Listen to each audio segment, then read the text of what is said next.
देश का पूर्वी राज्य अरुणाचल प्रदेश एक बार फिर सुर्खियों में है। एक बहस छिड़ गई है। अरुणाचल में विरोध प्रदर्शन शुरू हो गए हैं। दरअसल यह विरोध शुरू हुआ है सुप्रीम कोर्ट के उस फैसले के आने के बाद जिसमें सुप्रीम कोर्ट ने 17 सितंबर को 1964 से 1969 के दौरान बांग्लादेश से भारत में आने वाली चकमा होजांग जनजातियों को अरुणाचल सरकार को भारत की नागरिकता 3 महीने के भीतर देने की बात कही है। इसके बाद से विरोध प्रदर्शन शुरू हो गए हैं। अरुणाचल के मूल निवासियों का कहना है कि जिस डैम के बनने के बाद वो अरुणाचल में आकर बसे थे, उस वक्त उन्हें अतिथि समझकर सम्मान दिया गया था, लेकिन नागरिकता मिलने के बाद अरुणाचल के लोगों का हक छीना जाएगा। उनका मानना है कि नागरिकता का विरोध नहीं है, लेकिन अरुणाचल की ही नागरिकता क्यों। आज हमारे साथ all Arunachal Pradesh students union के सदस्य हैं, खास मेहमान हमारे साथ स्टूडियो में हैं, उनसे हम चर्चा करेंगे, लेकिन उससे पहले ये रिपोर्ट देखिए।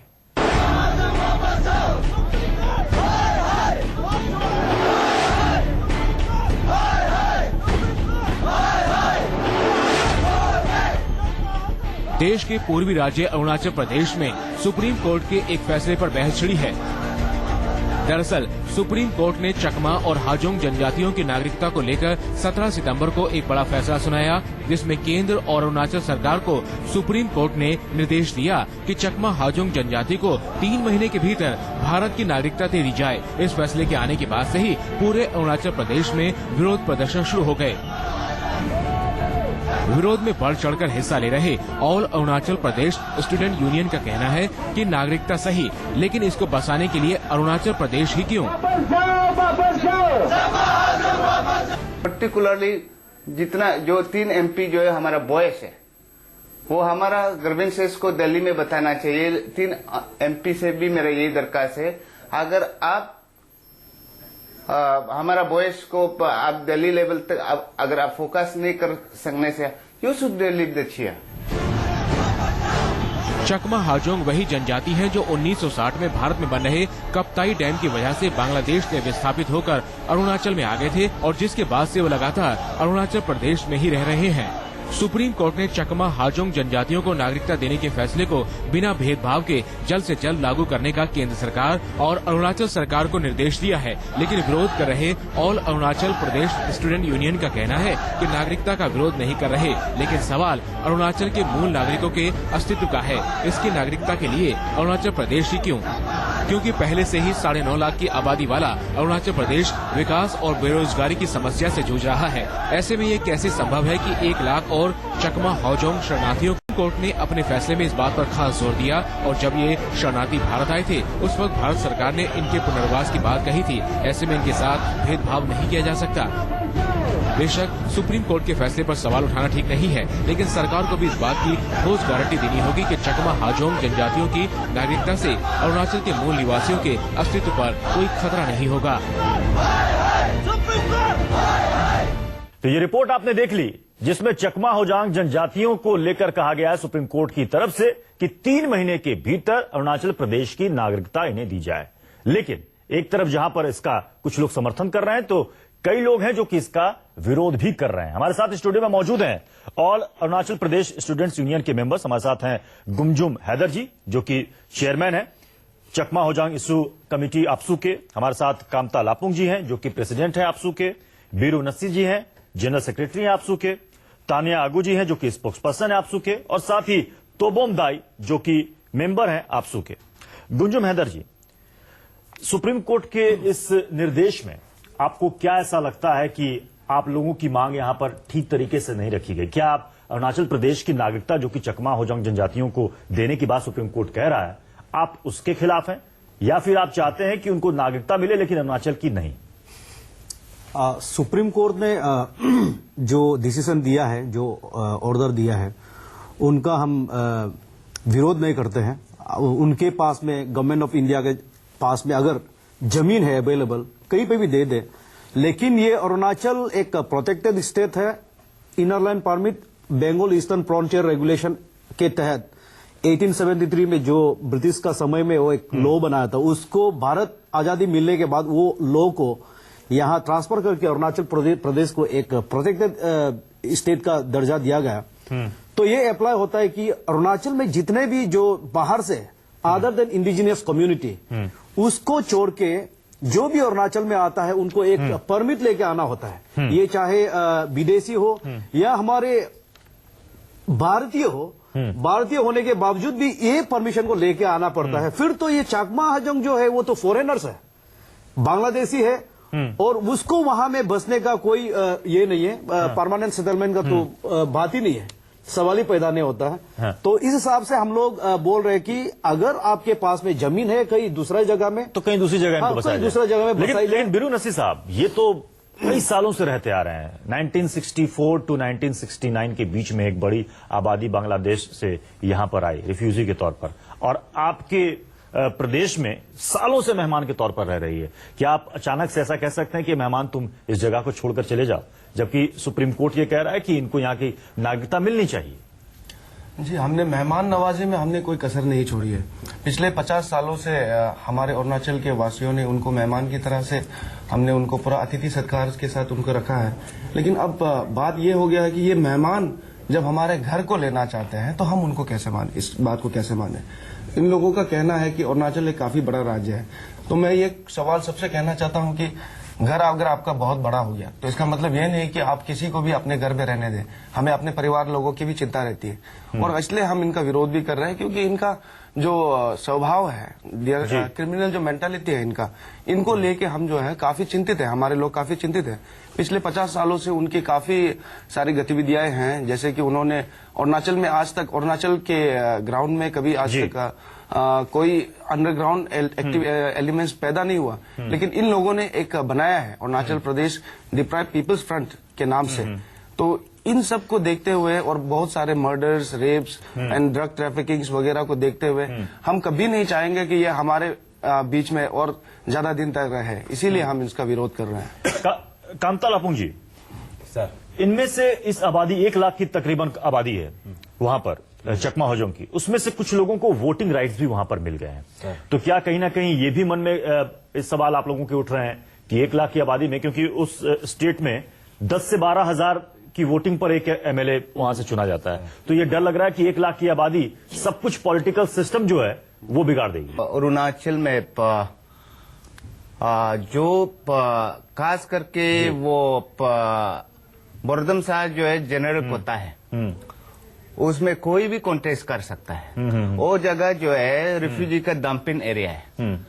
तो मेरा सोच ये है, इलेक्शन कमीशन ऑफ इंडिया ने 1497 को इनरोल किया है जी। इनरोल करने का बाद में हमारा ये डर है कि ये सीट भी चला जाएगा, और सबसे पहले सीट चला जाएगा कोई बात नहीं, लेकिन सबसे पहले हम लोग का ये डर है अरुणाचल इंडिजिनस पीपल का जो लाइफ और सिक्योरिटी कैसे सर प्रोटेक्ट किया जाए।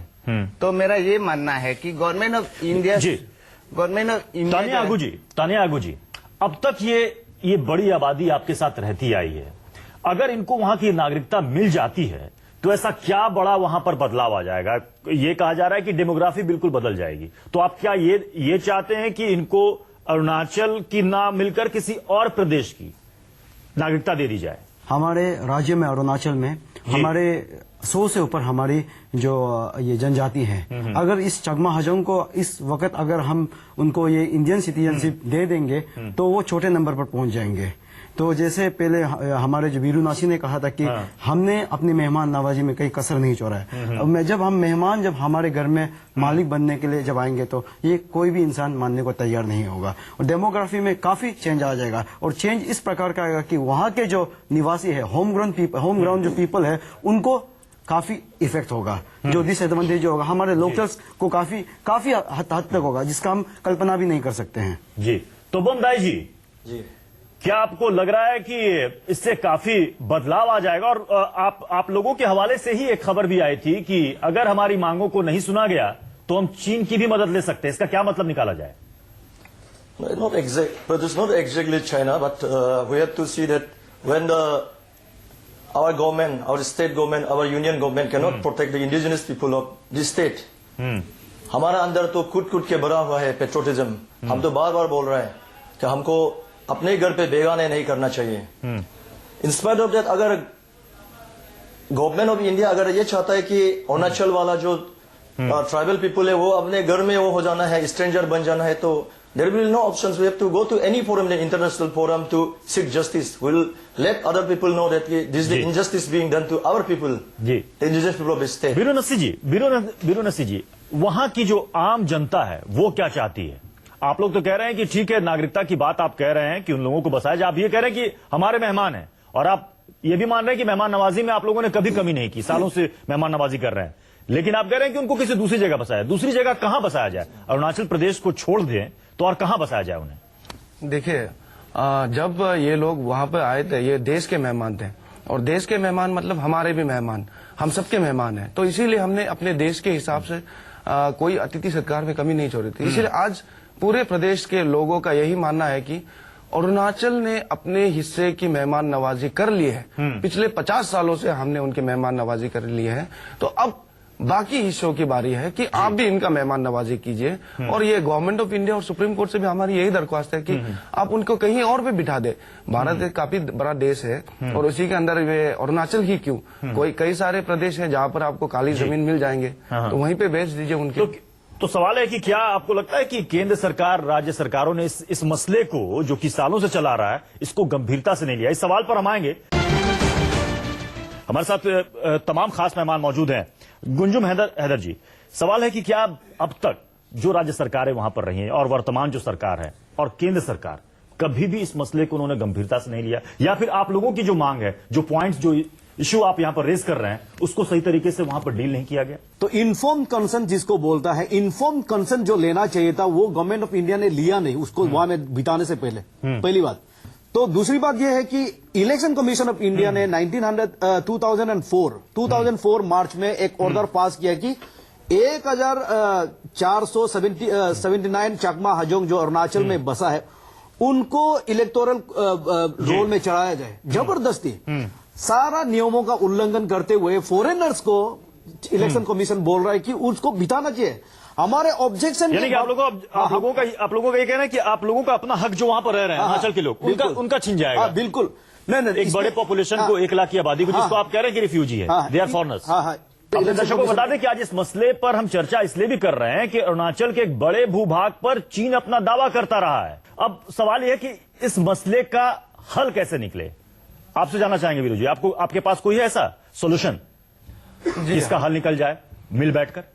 जी, हमारे हिसाब से जो रेफ्यूजीज हैं उनको रेफ्यूजीज ही रहने दीजिए, कोई हक मिलना चाहिए। तो हम कहते हैं कि हमें मेहमान नवाजी करने में और तो कुछ दिन अगर आप कहते हैं कि रखिए, हमें और कोई प्रॉब्लम नहीं है, लेकिन बात यह है कि उनको अपनी जो असामाजिक जो गतिविधियां हैं उनको बंद करनी पड़ेगी। आप सोच के देखिए, इतने कम पीरियड में उनका पॉपुलेशन 1 लाख से आगे हो गया, इतना तो कभी हो नहीं सकता। ये जाहिर सा बात है, उन्होंने बैकडोर एंट्री से काफी करवाया, और वो तो हमारे वहाँ फॉरेस्ट लैंड को एनक्रोच करने लग गए, जो हमारे संविधान में नहीं है। आप लोगों ने एक मेमोरेंडम भी दिया है प्रधानमंत्री को, 16 तारीख का आपका मेमोरेंडम भी हमारे पास पड़ा हुआ है, उसमें आपने तमाम अपनी मांगे रखी हैं, कोई जवाब आया? हाल ही में 23 तारीख को हमने राजनाथ सिंह जी से मुलाकात की थी। जी। वहाँ पर हमारे किरण रिजिजू साहब भी थे, तो वहीं पे उन्होंने, राजनाथ सिंह जी ने कहा था कि अगले 10-15 दिन के अंदर वो एक होम मिनिस्ट्री लेवल में एक मीटिंग बिठाएंगे, और वहाँ पे वो लोग इस समस्या का कोई समाधान ढूंढने के प्रयास करेंगे, और अगर जरूरत पड़े तो हमें आपसू के टीम को फिर से बुलाएंगे, ऐसा आश्वासन दिया है। सुप्रीम कोर्ट ने जो अपना निर्देश दिया है उसके मुताबिक 3 महीने के अंदर चकमा हजोंग जनजाति को वहां की नागरिकता दी जाए, लेकिन देखना है कि 3 महीने के अंदर क्या इतना बड़ा मसला आसानी से सुलझ जाएगा। जो बात यहां पर तमाम लोगों ने कहा कि सुलझ सकता है, लेकिन ईमानदार कोशिश होनी चाहिए।